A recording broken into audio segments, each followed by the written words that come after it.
Alright, now in this episode we try and save this gas tank. It's full of rust, so we clean it out. We put a coating on it. The coating doesn't hold up. We have to peel off the entire coating. We change out the fuel pump. We change out the fuel tank. We change out the spark plugs. We change out the wires. We do a whole fuel tank replacement.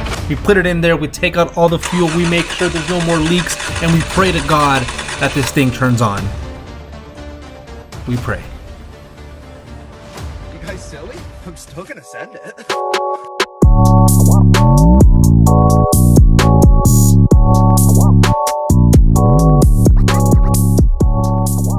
Previously on Avatar.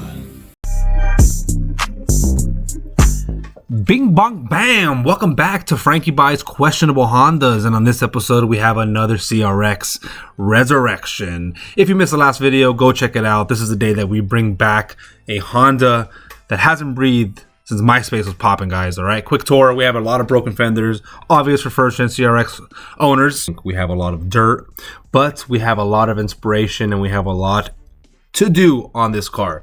First but not least, 163,000 miles, guys. This is amazing. I can't begin to imagine what this thing has seen. Obviously, it has not seen a gas tank in a long time. It's been sitting for the last 15 years, and this is the biggest thing that we have to essentially get over the hurdle, is putting all these pieces back together. Where does the fuel filter go? Where does the fuel pump go? Where do all these lines go? Do they even work? So it's going to be an entire overhaul of the fuel system, trying to figure out where everything goes, what fits, and what needs to be replaced. So let's get started. We obviously need to start with a clean surface, so let's go ahead and power wash all 15 years of dirt, debris, spider webs, and squatters. First one here is little Black Widow here. We're gonna go and say bye-bye to this guy and move on to the next issue, which is the gas tank. I was very eager, and I pulled trigger on 85 CRX Si gas tank, thinking it was the same, and little did I know it was not. Internals kind of were the same, so I was able to salvage it and justify it, but it didn't work out, so I had to go ahead and source an entirely new gas tank. Hey Tanner, I'm gonna need another car. Making sure it was an 87 CRX Si, and drive all the way to Arizona to pick it up. In order to get rid of all the rust, we're going to go ahead and take it back to 6th grade science class, and we're just going to neutralize it with some good old vinegar. I went ahead and bought a bunch from Walmart and just filled it up as much as I could and shook it up and rinsed it. So did that about 5 times before realizing that I wasn't getting anywhere. There was a couple of chunks that were just caked up on there. What I end up having to do is put a bunch of bolts in there along with the vinegar and just shake it all up. What that did is essentially break down all the caked up parts, and look at the results, guys. I mean, it speaks for itself. The vinegar was all I used, if I'm being honest. You should neutralize it after, like with baking soda, depends on what you use. The product that I ended up going with was a Pour 15, and it had a 3-part and had all that. So that's essentially what I did after this, is I applied that product, let it dry, and then put the epoxy to let it coat, and waited a couple of days to see what happens. 2 hours later. Day 2, day 3, day 4. You guys silly? I'm still gonna send it. So yes, even though it did not go as planned, I had to strip out every single layer inside the gas tank. We still marched forward, we cleaned it, we reinstalled it, and we went to the junkyard for reference to see if we could find something similar to go base off of, and we were empty-handed. So I got a picture off the internet, which I should have done, save my time, and we moved forward. Now the next thing we want to make sure we address is the fuel pressure getting to the engine, and that's going to be replacement of the fuel pump, and also making sure the fuel filter is brand new and not clogged. After that, we'll go ahead and change these filthy spark plugs and also refresh it with some new spark plug wires. So since we got the engine bay situated, we're going to go back to the rear and try and figure out the gas tank and the pump situation. So after we got it replaced, I didn't want to mount it in the same spot, so just did my zip tie genius and put it back where it needed to be. But since I was there, I did replace every single line that went to the gas tank. I think that's important since it's fuel and it can catch on fire. I'm not going to take any second chances, so I went ahead and replaced all of that there. In addition to replacing that, I replaced the drain bolt. And that's what I'm essentially removing now to take all the gas out. I put about 5 gallons in there, and I just had the pump turn on and off to essentially purge the entire system with fuel. And now what I'm doing is letting the fuel drain out of the gas tank, and you can see all the black stuff in the bottom there is just all the leftover coating and just the underside there. Moving back to the front now, I also want to loosen the bottom of the fuel filter just to let any of that bad fuel be released there. Once everything is released from the line there, I will go ahead and replace the fuel filter and put the battery on and try and get her started. Tomorrow. So up until this point, we've changed everything. We've changed the spark plugs, we've changed the spark plug wires and distributor housing assembly, we've changed the fuel filter, we've changed the fuel lines, we've changed the fuel tank, we've changed the fuel pump. We've done everything that we can to make sure that this thing can start. So what I'm doing now is just doing a once check over, checking, make sure everything is buttoned up and connected. Then I'm going to go ahead and turn the ignition on, prime the system, pressurize the fuel rail, and see if any leaks happen. A few moments later.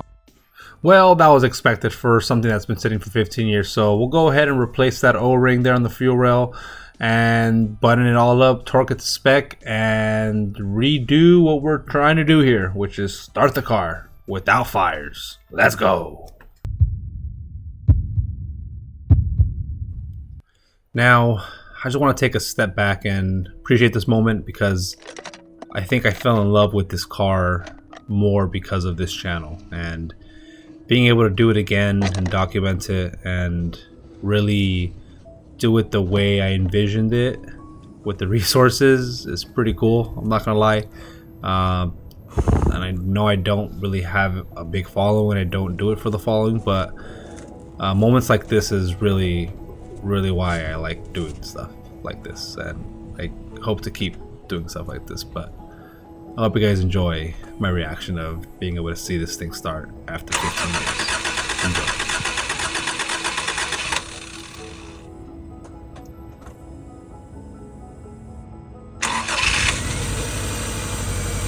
Let's fucking go!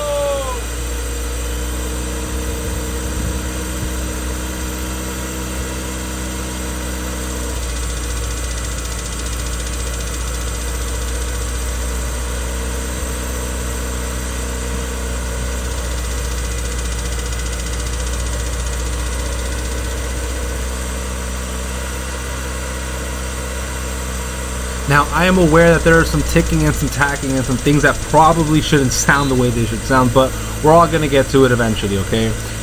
This is going to become my daily driver, so I do want to make sure this thing is as reliable as I can get it. That being said, I will come back in a couple weeks after the storm passes, quite literally, the hurricane that we have here in SoCal during this time, to get a fresh set of tires.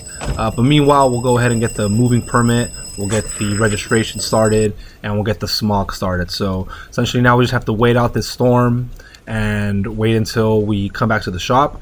Unfortunately, when I did come back to the shop, there was a lot of condensation inside the engine bay. Not really concerning, but I am still concerned, but we'll eventually get to it when we get time to it, but not really of any concern as of now. What I am concerned about are these tires. So we took a trip down to our local tire shop. I love going here to Fairmont Tires. So guys are ever local here in SoCal or in the South Central location, come down to Fairmont Tire. It is a great deal. I got these Toyo Eclipse tires, all four for about $450, mounted balance and everything.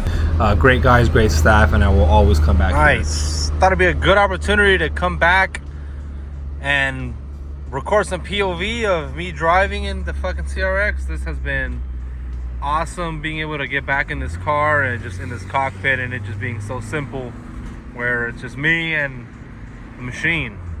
And right now what we got to do is try and get this thing smogged. As you can see, we got a temporary moving permit, and we're gonna go try and get this thing smogged and registered so we can start slowly bringing this thing back to life. But did the whole tune-up, fuel injection, spark plugs, all the little bullshit.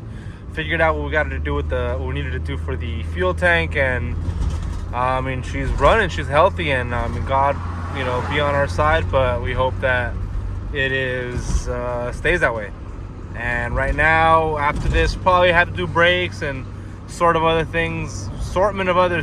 But I just want you guys to enjoy seeing that we have another CRX on the channel, and someone very close. This one unfortunately does not have AC. It's missing the fucking button, so very upset there. But we're about to get to our destination, so we'll catch you guys in a few. We made it back to the shop, thankfully, with the brand new set of Toyos. Look at these bad boys. I'm gonna feel confident going to and from work every single day now. The car sounds great. There's a little bit of this, a little bit of that, but nothing a little oil change cannot fix. This thing desperately needs an exhaust. It's missing half of it, and there's an exhaust leak every time I rev the engine or try and go fast.